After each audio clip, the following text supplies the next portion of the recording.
My name is LV, and I'm speaking my mind. You ever watch a magician and notice the one hand moving while the other distracts the crowd? That's what we're watching in Washington right now. Except the trick isn't clever. It's cruel. We got a government partly shut down. Millions of Americans are feeling it. Furloughed workers, delayed services, and SNAP. Yes, food assistance for families, teetering on the edge. And who's on stage? Republicans who insist it's the Democrats' fault. But when you scratch the surface and follow the paper trail, the fingerprints are different. Let's talk SNAP. Because this isn't abstract. SNAP feeds roughly 1 in 8 Americans, children, seniors, folks who work and still can't make rent and payday meet. Courts even stepped in. Federal judges ordered the administration to keep SNAP funding flowing during this shutdown because the law and the human cost are that clear. That's not partisan theater.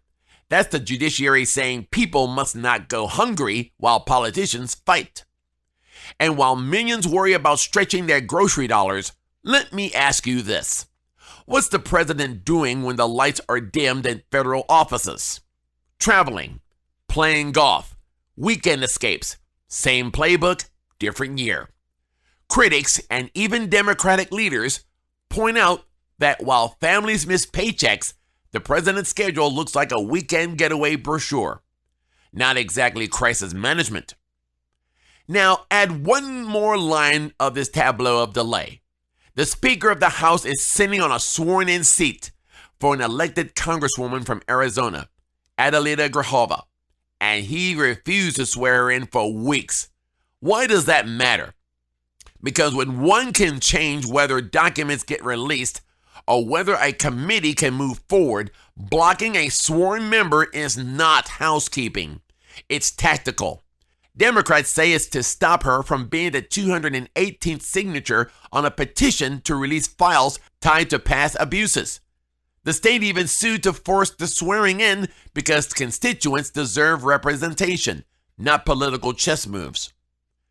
So here's the narrative that's being shoved at you on cable and right-wing feeds. Democrats broke government. But look at the timeline. The Republican leadership controls the House process. The president and his party control the negotiation stance.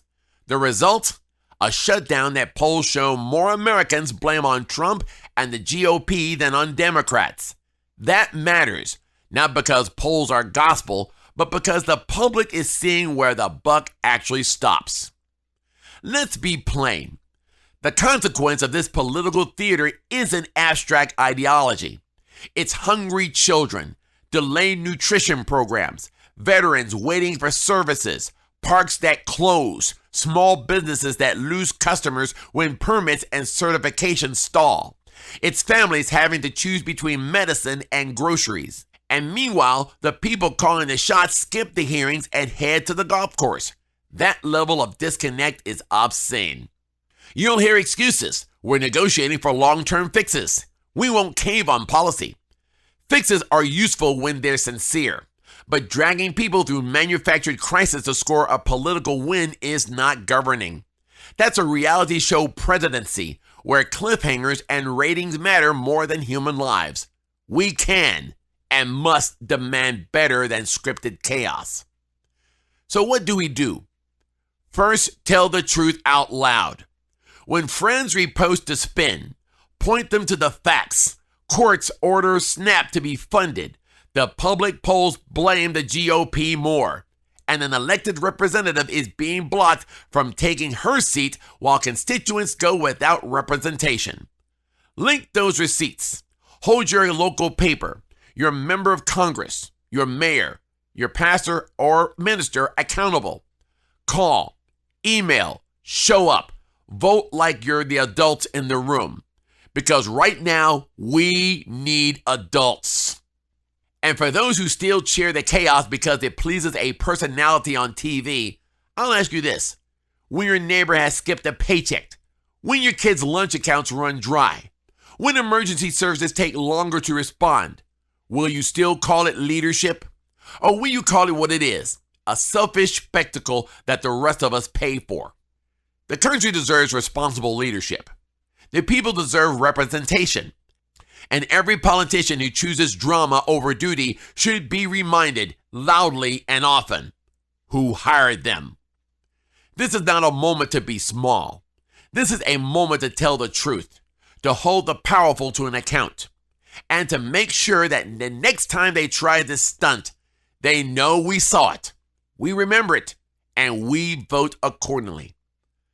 I'm LV, and that's what's the holdup. Speaking my mind.